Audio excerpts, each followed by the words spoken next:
Assalamualaikum warahmatullahi ta'ala wabarakatuh. Alhamdulillah Rabbil alamin.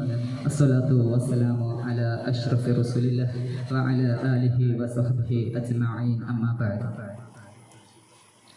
ബഹുമാനപ്പെട്ട ഉസ്താദുമാർ, മറ്റു എൻ്റെ പ്രിയം നിറഞ്ഞ മുത്തആലിം സുഹൃത്തുക്കളെ, അല്ലാഹു സുബ്ഹാനഹു വ തആല നാം ഇവിടെ ഒരുമിച്ച് കൂടിയതിനെ നമ്മിൽ നിന്നും കബൂലാക്കുമാറാവട്ടെ. ആമീൻ. പ്രിയമുള്ള വിദ്യാർത്ഥികളെ, നാം ഇവിടെ ഒരുമിച്ച് കൂടിയിരിക്കുന്നത് നമ്മുടെ മഹത്തായ ഈ രാജ്യത്തിൻ്റെ 78ാമത് സ്വാതന്ത്ര്യ ദിനാഘോഷത്തിൻ്റെ ഭാഗമായിട്ടാണ്. ഈ ഒരു സന്ദർഭത്തിൽ നമ്മുടെ രാജ്യമാകെ രാജ്യമൊട്ടുക്കും സ്വാതന്ത്ര്യദിനം ആഘോഷിച്ചു കൊണ്ടിരിക്കുകയാണ്. രാജ്യത്തിൻ്റെ നാനാഭാഗങ്ങളിലും ഇന്ത്യയുടെ പതാക ഉയർത്തിയും മധുര വിതരണം നടത്തിയും മറ്റും സ്വാതന്ത്ര്യദിനം ആഘോഷിച്ചു കൊണ്ടിരിക്കുന്ന ഒരു സാഹചര്യമാണ് ഇന്ന്.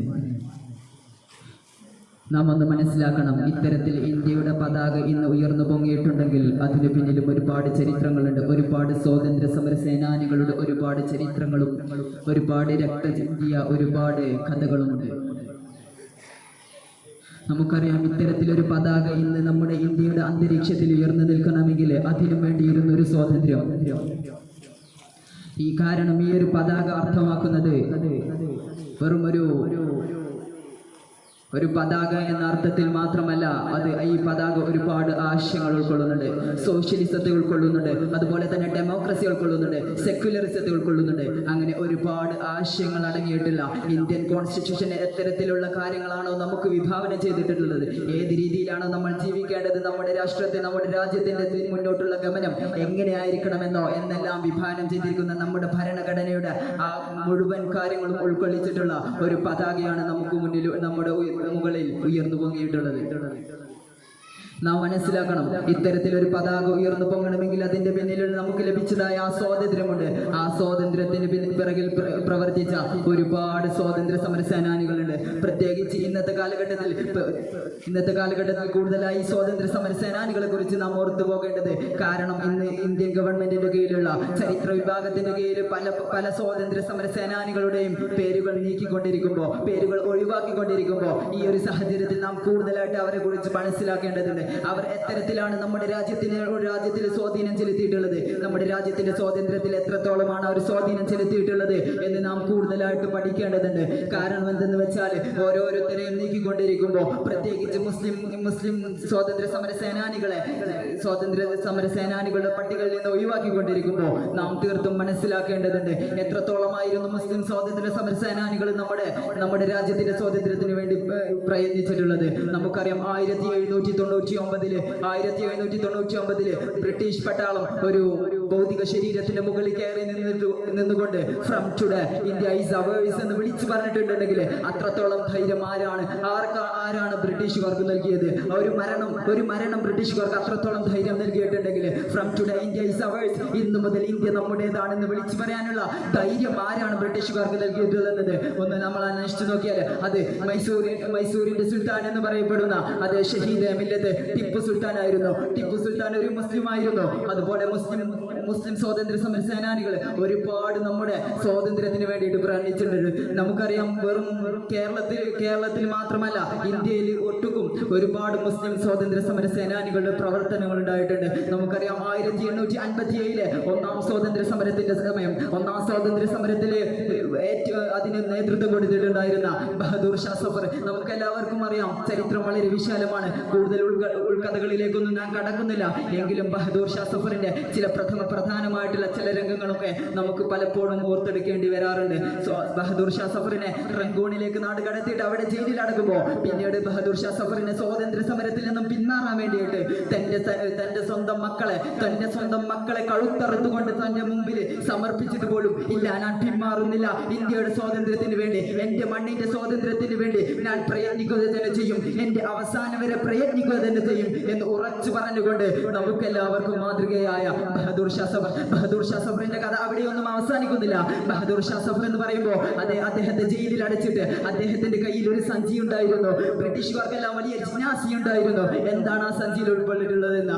എന്നാൽ കൈകൾക്ക് വിലങ്ങ് വെച്ചിട്ട് പോലും ആ സഞ്ചി വലിച്ചെടുക്കാൻ ബ്രിട്ടീഷുകാർക്ക് സാധിച്ചിരുന്നില്ല. എന്നിട്ട് അദ്ദേഹത്തിന്റെ മരണശേഷം ആ സഞ്ചി എടുത്തു നോക്കിയപ്പോ ആ സഞ്ചിയിലുണ്ടായിരുന്നത് ഒരു വസിയത്തും കുറച്ച് മണ്ണുമാണ്. ആ വസിയത്ത് എടുത്ത് വായിച്ചു നോക്കിയപ്പോ അതിലൂടെ അദ്ദേഹം ബഹദൂർ ഷാ സഫർ നമ്മോട് പറയുന്നത്, ഇത് എന്റെ രാജ്യത്തിന്റെ മണ്ണാണ്, ഞാൻ ജനിച്ച മണ്ണാണ്, ഞാൻ പിറന്ന മണ്ണാണ്, ഇത് എന്റെ മണ്ണാണ്, എന്റെ രാജ്യത്തിന്റെ മണ്ണാണ്. ഈ മണ്ണ് ഞാൻ മരിച്ചാൽ എന്റെ ഖബറിന്റെ മുകളിലേക്ക് ആദ്യമായി വാരിയിടുന്ന മണ്ണ് ഈ മണ്ണായിരിക്കണം, ഈ രാജ്യത്തിന്റെ മണ്ണായിരിക്കണം എന്നൊരു വസിയത്ത് കൂടി എഴുതിയിട്ടാണ് ബഹദൂർ ഷാ സഫർ ലോകത്തോട് വിട പറയുന്നത്. ഇത്തരത്തിലുള്ള ധീരരായിട്ടുള്ള മരണത്തിന് മുന്നിൽ പോലും സ്വാതന്ത്ര്യ സമരത്തിന് വേണ്ടിയുള്ള പ്രയത്നത്തെ ഒരിക്കലും അടിയറവെക്കാൻ, ഒരാളുടെ മുന്നിലും അടിയറവെക്കാൻ തയ്യാറല്ല എന്ന് ഉറച്ചു പറഞ്ഞ ഒരുപാട് സ്വാതന്ത്ര്യ സമര സേനാനികൾ നമ്മുടെ രാജ്യത്തെ കുറിച്ച് തന്നെ, നമ്മുടെ കേരളത്തെ കുറിച്ച് തന്നെ നാം ഒന്ന് ആലോചിച്ച് നോക്കുമ്പോൾ നമുക്ക് മനസ്സിലാക്കാൻ സാധിക്കും. ഒരുപാട് സ്വാതന്ത്ര്യ സമര സേനാനികളുണ്ട്, മുസ്ലിങ്ങളായിട്ടും അല്ലാത്തവരുമായിട്ടും ഒരുപാട് സ്വാതന്ത്ര്യ സമര സേനാനികളുണ്ട്. 1498 കാപ്പാട് വന്ന് വാസ്കോ ഡ ഗാമ കപ്പലിറങ്ങുമ്പോൾ അന്ന് സാമൂതിരി രാജാവായിരുന്നു നമ്മുടെ കേരളം ഭരിച്ചിരുന്നത്. അന്ന് സാമൂതിരി രാജാവിനോട് അന്ന് ഖാദി മുഹമ്മദ് പറഞ്ഞ ഒരു വാക്കുണ്ട്, ഇവർക്കെങ്ങാനും ഇവിടെ നമ്മളിപ്പോ കച്ചവടത്തിന് സ്വാതന്ത്ര്യം നൽകിയാൽ പിന്നീട് അവരിവിടെ ആധിപത്യം സ്ഥാപിക്കും. ഇങ്ങനെയുള്ള പല മുന്നറിയിപ്പുകളെയും വകവെക്കാതെയുള്ള പല രാജാക്കന്മാരുടെ പ്രവർത്തനങ്ങളാണ് ഇത്തരത്തിലുള്ള ഒരു ആധിപത്യത്തിന് കീഴിലാവാൻ, നമ്മുടെ രാജ്യം കീഴിലാവാനുള്ള കാരണം എന്ന് പറയുന്നത്. ഖാദി മുഹമ്മദിൽ അവസാനിക്കുന്നില്ല. പിന്നീട് സൈനുദ്ദീൻ മഖ്ദൂം ഒന്നാമന്, സൈനുദ്ദീൻ മഖ്ദൂം രണ്ടാമന്, ഉമർ ഖാദി മമ്പുറന്തങ്ങൾ അടക്കം, പിന്നീട് ആലി മുസ്ലിയാർ, വാര്യംകുന്നത്ത് കുഞ്ഞഹമ്മദാജി, ഇങ്ങനെ ഒരുപാട് വളരെ വലിയൊരു നീണ്ട നിര തന്നെ നമ്മുടെ സ്വാതന്ത്ര്യ സമര സേനയിൽ, നമ്മുടെ സേനാനികളിൽ നമ്മുടെ മുസ്ലിങ്ങളെ കാണാൻ കഴിയും. നാം ഒന്ന് മനസ്സിലാക്കണം, ഇത്തരത്തിൽ മുസ്ലിങ്ങൾ മാത്രമായിരുന്നില്ല ഒരു സ്വാതന്ത്ര്യ സമരത്തിന് വേണ്ടി പ്രയത്നിച്ചിരുന്നത്. ഒരുപാട് ഇന്ത്യയിൽ ജീവിച്ചിരുന്ന ഒരുപാട് മഹാമനുഷ്യകൾ സ്വാതന്ത്ര്യ സമരത്തിന് വേണ്ടി പ്രയത്നിച്ചിട്ടുണ്ട്. നമ്മുടെ ഒരു സ്വാതന്ത്ര്യ കാലഘട്ടത്തേക്ക് തന്നെ നോക്കുമ്പോൾ 1947 നമുക്ക് സ്വാതന്ത്ര്യം കിട്ടിയ ഒരു കാലഘട്ടം. ആ ഒരു കാലഘട്ടത്തിൽ തന്നെ ബഹുമാനപ്പെട്ട ജവഹർലാൽ നെഹ്റു ഡൽഹിയിൽ ഒരു പ്രസംഗം, വളരെയധികം ചരിത്ര പ്രസിദ്ധമായ ഒരു പ്രസംഗം നടത്തിക്കൊണ്ടിരിക്കുന്ന ആ സാഹചര്യത്തിൽ അന്ന് കൽക്കട്ടയിൽ മഹാത്മാഗാന്ധി കൽക്കട്ടയിലെ തെരുവുകളിലൂടെ അങ്ങനെ അവിടെ നടന്നുകൊണ്ടിരിക്കുന്ന സമയത്ത് അവിടെയുള്ള ആളുകൾ മഹാത്മാഗാന്ധിയോട് ചോദിച്ചു, താങ്കൾ ഇവിടെ ഇങ്ങനെ നടന്നാൽ മതിയോ? നമ്മുടെ രാജ്യത്തിന്റെ സ്വാതന്ത്ര്യം അവിടെ ഡൽഹിയിൽ ആഘോഷിച്ചു കൊണ്ടിരിക്കുമ്പോൾ താങ്കൾ ഇതിലൂടെ നടന്നുകൊണ്ടിരിക്കുകയാണോ എന്ന് ചോദിച്ചപ്പോ മഹാത്മാഗാന്ധി പറഞ്ഞ ഒരു വാക്കുണ്ട്, എന്റെ ദൗത്യം ഇവിടെയാണ്, ഇവിടെ ഹിന്ദുക്കളും മുസ്ലിങ്ങളും തമ്മിൽ പലപ്പോഴും സംഘർഷങ്ങൾ ഉണ്ടാക്കിക്കൊണ്ടിരിക്കുകയാണ്. ഞാൻ ഇവിടെ നിന്ന് പോയാൽ ഇവിടെ ചോര ചിന്തും, ഇവിടെ ചോരപ്പുഴയൊഴുകും. എന്റെ ദൗത്യം ഇവിടെയാണ്. ഇവിടെയുള്ള ഈ ഇത്തരത്തിലുള്ള വർഗീയപരമായിട്ടുള്ള പ്രശ്നങ്ങളൊക്കെ തീർത്തിട്ടുള്ള അത്തരത്തിലുള്ള സ്വാതന്ത്ര്യ ദിനാഘോഷമാണ് നമുക്ക് വേണ്ടത്. നാം ഒന്ന് മനസ്സിലാക്കണം, സ്വാതന്ത്ര്യം എന്ന് പറയുമ്പോൾ തന്നെ നമുക്ക് മനസ്സിലാക്കണം, ഒരുപാട് ഈ ഒരു കാലഘട്ടത്തിൽ തന്നെ സ്വാതന്ത്ര്യത്തിന്റെ കാര്യത്തിൽ വർഗീയത എന്ന് പറയുന്നത്, മതേതരത്വം എന്ന് പറയുന്നത് വളരെയധികം ചർച്ച ചെയ്യപ്പെട്ടുകൊണ്ടിരിക്കുകയാണ്. മതേതരത്വത്തെ തകർത്തുകൊണ്ട് വർഗീയത സ്ഥാപിക്കാനുള്ള ഒരുപാട് ഭരണകൂട ശ്രമങ്ങൾ നമുക്ക് മനസ്സിലാക്കാൻ സാധിക്കും. ജവഹർലാൽ നെഹ്റു നമ്മുടെ രാജ്യത്തിന്റെ ആദ്യത്തെ പ്രധാനമന്ത്രിയായിരുന്നു. ആദ്യത്തെ പ്രധാനമന്ത്രിയായിട്ടുള്ള ജവഹർലാൽ നെഹ്റു ഒരിക്കൽ പറയുകയുണ്ടായി, എന്റെ ദൗത്യം നമ്മുടെ ഈ രാജ്യത്ത് എവിടെയെങ്കിലും വല്ല മുസ്ലിമോ വല്ല ഹിന്ദുവോ തമ്മിൽ സംഘർഷമുണ്ടായാൽ ഞാൻ പ്രധാനമന്ത്രി ആയിരിക്കട്ടെ അല്ലാതിരിക്കട്ടെ, ഞാൻ എന്റെ ദൗത്യം നിറവേറ്റും. അതായത് ഈ രാജ്യത്ത് എവിടെയും ഒരു മുസ്ലിമിനെയും ഒരു ഹിന്ദുവിനെയും തമ്മിൽ തല്ലുന്നത് അതിനെ പ്രതിരോധിക്കാൻ വേണ്ടിയിട്ട് ഞാൻ എന്റെ അവസാന ശ്വാസം വരെ പോരാടുമെന്ന് ജവഹർലാൽ നെഹ്റു ഉറക്കെ പറഞ്ഞു. ആരായിരുന്നു ജവഹർലാൽ നെഹ്റു? ഒരു സെക്യുലറിസ്റ്റ്, ഏറ്റവും വലിയ സെക്യുലറിസ്റ്റ്, ഇന്ത്യ കണ്ട ഏറ്റവും വലിയ സെക്യുലറിസ്റ്റുകളിൽ ഒരാളായിരുന്നു ജവഹർലാൽ നെഹ്റു എന്ന് പറയുന്നത്. നമുക്കറിയാം, രാജേന്ദ്ര പ്രസാദ് ആയിരുന്നു ഇന്ത്യയുടെ ആദ്യത്തെ പ്രസിഡന്റ് ആയിരുന്ന രാജേന്ദ്ര പ്രസാദ് ക്ഷേത്ര നിർമ്മാണത്തിന്റെ പുനരുദ്ധാരണത്തിന് വേണ്ടിയിട്ട്, അതിന്റെ തറക്കല്ലിടൽ കർമ്മത്തിന് വേണ്ടി അദ്ദേഹത്തെ വിളിക്കപ്പെട്ടപ്പോൾ ജവഹർലാൽ നെഹ്റു പറയുകയുണ്ടായി, അങ്ങനെയുള്ള ഒരു പരിപാടിക്കെങ്ങാനും നമ്മുടെ രാജ്യത്തിന്റെ പ്രസിഡന്റ് പോയാൽ അത് നമ്മുടെ സെക്യുലറിസത്തെ കളങ്കപ്പെടുത്തുന്നതോ, അത് നമ്മുടെ മതേതരത്തെ കളങ്കപ്പെടുത്തുന്നതോ, നമ്മുടെ സർക്കാർ ഇന്ത്യ ഒരു മതത്തെ കൂടുതൽ സ്വാധീനിക്കുന്നതോ, ഒരു മതത്തെ കൂടുതൽ സപ്പോർട്ട് ചെയ്യുന്നതാവും എന്നൊക്കെ പറഞ്ഞുകൊണ്ട് ഒരു ഇന്ത്യയുടെ പ്രധാനമന്ത്രി അങ്ങനെ പറഞ്ഞിട്ടുണ്ടെങ്കിൽ നാം ഒന്ന് മനസ്സിലാക്കണം. ഇന്നത്തെ സാഹചര്യം ഒരു പ്രധാനമന്ത്രി തന്നെ, ഇന്ത്യയുടെ പ്രധാനമന്ത്രി തന്നെ ഒരു ക്ഷേത്രത്തിന് തറക്കല്ലിടാൻ പോയ സന്ദർഭം ഒരിക്കലും നിങ്ങൾക്ക് കൂടുതൽ വിശദീകരിച്ച് തരേണ്ട ആവശ്യമൊന്നുമില്ല. നാം ഒന്ന് മനസ്സിലാക്കണം, ഇത്തരത്തിലായിരുന്നു നമ്മുടെ സ്വാതന്ത്ര്യത്തിന്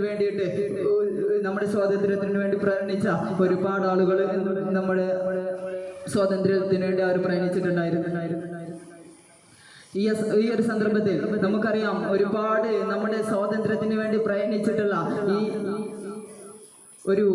നമ്മുടെ സ്വാതന്ത്ര്യത്തിന് വേണ്ടി, നമ്മുടെ കോൺസ്റ്റിറ്റ്യൂഷൻ, നല്ലൊരു ഭരണഘടന ഉണ്ടാക്കുന്നതിന് വേണ്ടി ഒരുപാട് ആളുകൾ ഒരുമിച്ച് കൂടിയപ്പോൾ, അതായത് ഭരണഘടനയുടെ ഡ്രാഫ്റ്റിംഗ് കമ്മിറ്റി ഒരുമിച്ച് കൂടിയപ്പോൾ അവർ തന്നെ എടുത്തൊരു പ്രതിജ്ഞ ഉണ്ടായിരുന്നു, ടു ബി സെക്യുലറിസ്റ്റ് സ്റ്റേറ്റ്. ഇതൊരു സെക്യുലറിസം, ഒരു മതേതരത്വ സ്ഥാപനമാവണം, ഒരു മതേതരത്വ രാഷ്ട്രമാവണം എന്നൊക്കെ ഒരു ഭരണഘടനയുടെ ഡ്രാഫ്റ്റിംഗ് കമ്മിറ്റി അന്ന് കൂടിയപ്പോൾ ആ ഒരു പ്രതിജ്ഞ എടുത്തിരുന്നു. അത്തരത്തിലുള്ള ഒരു ഭരണഘടനയെ ഇന്ന് കളങ്കപ്പെടുത്തുന്ന ഒരു സാഹചര്യമാണ് നമുക്ക് കാണാൻ സാധിക്കുന്നത്. എന്നാൽ ഈ ഒരു സാഹചര്യത്തിൽ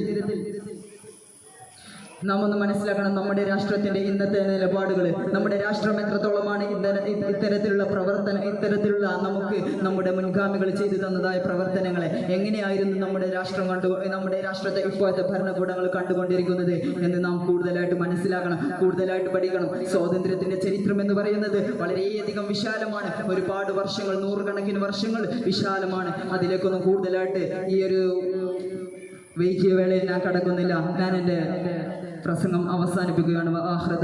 അൽഹംദുലില്ലാഹി റബ്ബിൽ ആലമീൻ. അസ്സലാമു അലൈക്കും വറഹ്മത്തുള്ളാഹി തആല വബറകാതുഹു.